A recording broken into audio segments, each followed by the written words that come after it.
Well, hi there. I was on my way home today, and normally I haven't been doing many videos, but I had to do a video. I was on my way home today listening to Glen Beck. Yes, I listened to Glen Beck. There were a few things he said that really got my goat. Now, here's the deal. You know, I know that a lot of the things that are happening in our world right now are not great. People are in uprise. People are struggling. People are fighting for their sanity, their freedom, their children, you name it, for their lives. People in New Zealand, people in the North African continent, people in our own country. Everywhere you turn, there is turmoil. And then there is Glen Beck. Well, Glen Beck was commenting on some of the things that are going on right now in our country, particularly around the unions. And I am not a union man. I don't believe that unions are always the right way to go. But for some people it works, and for some people it's given them sanity and sanctuary in their economic realities. Economic reality is not a great thing at this time. It's falling apart. Here's what I heard today. Now, Glen Beck was criticizing the president, which I have no problem with. A president, any president, whether he be a Republican, Democrat, or black or white, it doesn't matter to me. Once they're in public office, they're open for criticism. That's just the way it is, and there's nothing wrong with that. There are things that Obama's done that I agree with. There are things he's done that I disagree with. That's just how it is. It's un-American if you don't disagree or agree. It's simple. We have the right to do that. Thank God, and thank those who fought for that right, as well as those who stood up without fighting for that right. Equally respected. Now, Glen Beck was discussing something about the president and guilt by association, which it seems like a lot of the mouthpieces are using nowadays, the guilt by association card, which unfortunately doesn't fly with me, because if that were the case, then if you stand next to somebody, are you guilty for standing next to them? I don't know. Politicians stand next to each other all the time. Bottom line, I've seen photos of Dick Cheney shaking hands with Saddam. But did that make Cheney guilty of something? Well, probably, but who's to say? All right. It's all fair in war and love, right? Okay. He starts criticizing. And he starts criticizing Bush. I'm sorry. Freudian slip. Criticizing Obama because of his association with a minister that ended up going to see Gaddafi, and was saying something about, well, who knows what he heard when that minister came back in his, and he couldn't think of the word. And he said, well, I don't know, what's the word? And he turns to his lackey that sits there next to him and feeds him his information occasionally. And the guy says, sermon. And he goes, oh, yeah, sermon. Now, here's a man that professes a somewhat Christian perspective and couldn't remember that a minister addresses his people in a sermon. Even a Satanist knows what a sermon is. Could it be that this man, Glen Beck, is a lot more evil than most people realize? That he can't even remember that a minister administers with a sermon? That's one thing I heard. Boy, it pissed me off, because I suddenly realized this man is a dangerous person to have so much power. Now, here's another one. I'm going along. He brings up SDS. Students for Democratic Society. Well, I was around in the 60s, and I know exactly who SDS is and was, because I knew people who were in it, and I toyed with being a part of it. Now, yes, it's true, SDS went off the handle, and they got violent, and they got crazy, but I also know for a fact that the reason SDS got violent is because they were infiltrated by the FBI and by federal agents and directed towards violence in order to discredit anything they had to say or do. That's a fact that happened to lots of organizations, including the KKK. You name it. The feds were involved in everything during that era to discredit groups. Now, Glen Beck went off on this whole rant about, oh yeah, this one guy, he said something about the SDS on the air, and an MSNBC guy, I don't know, some reporter, and was just ripping him down for it. And of course, Mr. Glen Beck, who is supposedly the knowledgeable guy of all things, totally didn't get it. That those things that people were saying at that time, the SDS the law, and I've said it, those long-haired hippie freaks who were saying that the federal government was out to get you, and no matter what you want to believe, there is a whole section of the government that is bent on gaining power and taking control, which is almost exactly what the right wing is saying now. We're treated like they were some kind of un-American geeks for saying it. Now, of course, that's why they were infiltrated and why they were pushed towards the violent edge, as AIM was, as the KKK was, as the Black Panthers were, and on and on and on. It's a fact. It's a fact of life. And if you don't believe it, learn the historical aspects of radical groups in America and what happened to quote-unquote radical groups and why they fell apart. It's a fact. It's a common fact. If anybody's smart enough to figure it out, you'll see what I'm talking about if you dig. Now, the information is there.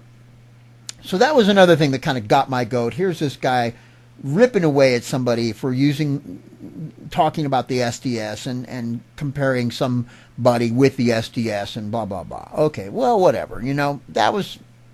The sermon thing got me more.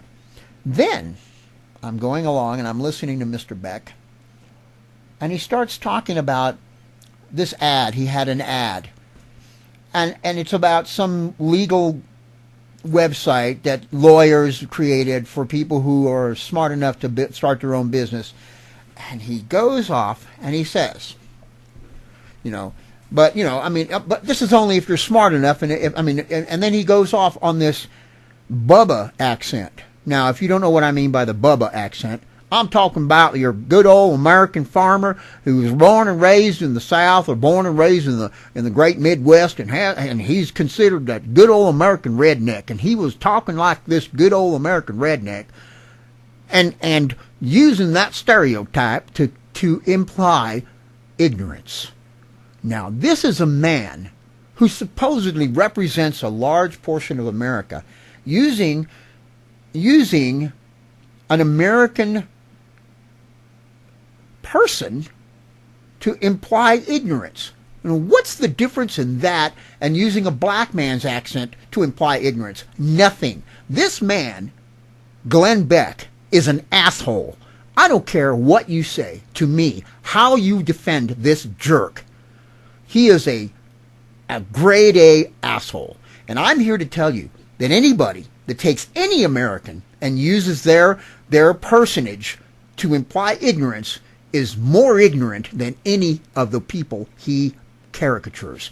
Now, if you don't believe me, you better start paying attention to this person, because he's dangerous and he's going to lead a lot of people to a place that is not going to benefit our country.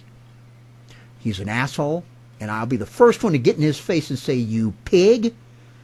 How dare you claim to represent America, and yet you take the salt of the earth man who has been in the South, who has been in the central part of this country, digging the dirt to feed your goddamn ass, growing the food that you suck down your pathetic face, and how dare you claim to represent America. I am appalled by this man, and you, ladies and gentlemen, need to understand that it's time to stop listening to the dogmatic crap coming out of people's mouths like Glen Beck, like Rush Limbaugh, like any of these people who claim to be supporting you, and all they are doing is creating divisiveness and taking America and ripping it apart more so than the people they claim are ripping it apart. I don't give a damn about Obama. I don't give a damn.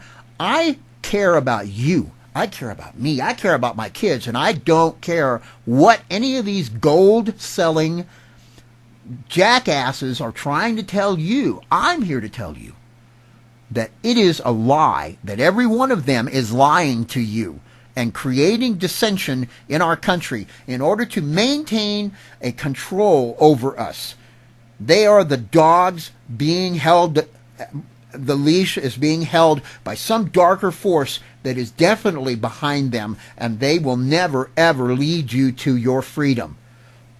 They are holding the chains behind their backs, ready to throw around you and take you to the ground and make you be what you don't want to be. It's a fact, and I'm here to tell you, if you can't read between their rhetoric, You need to listen closer and look closer at what is coming out of these people's mouths.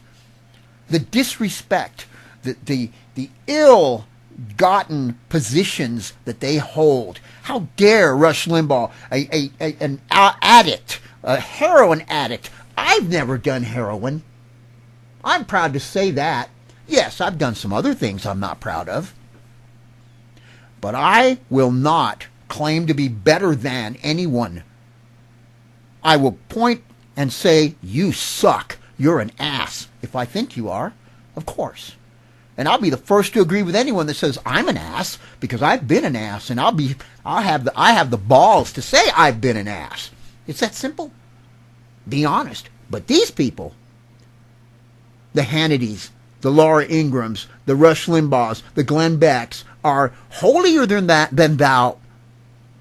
Evil. They are evil. They are worse than evil. They are pathetic. And you people need to wake up to the pathetic shit coming out of their mouths. They're leading you to a very horrible place. America, we need to get it together. The shit that's coming down the pike really soon here from all around us is going to be a lot worse than any of the crap they're trying to tell you. I guarantee that. I feel for the people of New Zealand, of Wellington, that area there.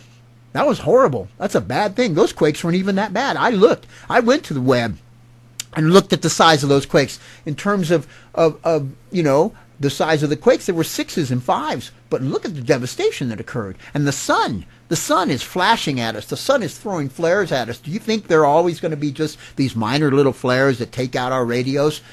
What are you going to do when the world starts to burn and no one has any control over it? No one, no Glen Beck, no none of those guys are going to save your ass. Pay attention, ladies and gentlemen. I don't care if you believe in God. I don't care if you believe in Buddha. I don't care if you believe in Muhammad. I don't care who you believe in. Just know that all that stuff that your parents and your grandparents and their grandparents, all the way back to history, have been telling us was coming, is coming. I don't know why. I don't pretend to know why. I don't know any of it except what I see. And those people that are distracting you by dividing you into groups and separating you into sections are only doing you the greatest disservice you possibly can imagine. Because humanity, you are going to need each other. Regardless of your color, your sexual preference, your race, your religious belief. And what happened to Lara Logan was horrible. And why did it happen to her? Who knows if those men standing around her were not actually, supporters of the regime that just fell. How can you tell? How could you tell? That poor woman, she's put herself in so many positions in the past, but look at what happened to her. And you don't think that can happen to you? Or you, or you, or you, or any of us? It could happen at any moment. Humanity turns on itself and is evil because it's led by evil, not because they are evil. And people like Glen Beck and Rush Limbaugh are the very same energy that drives those men, that drives those people to do those things. If you don't know what I'm saying, then I can't help you. But I can say this. Humanity, we need each other. Humanity, we need to look further than the rhetoric that's coming out of those little boxes that we call the media.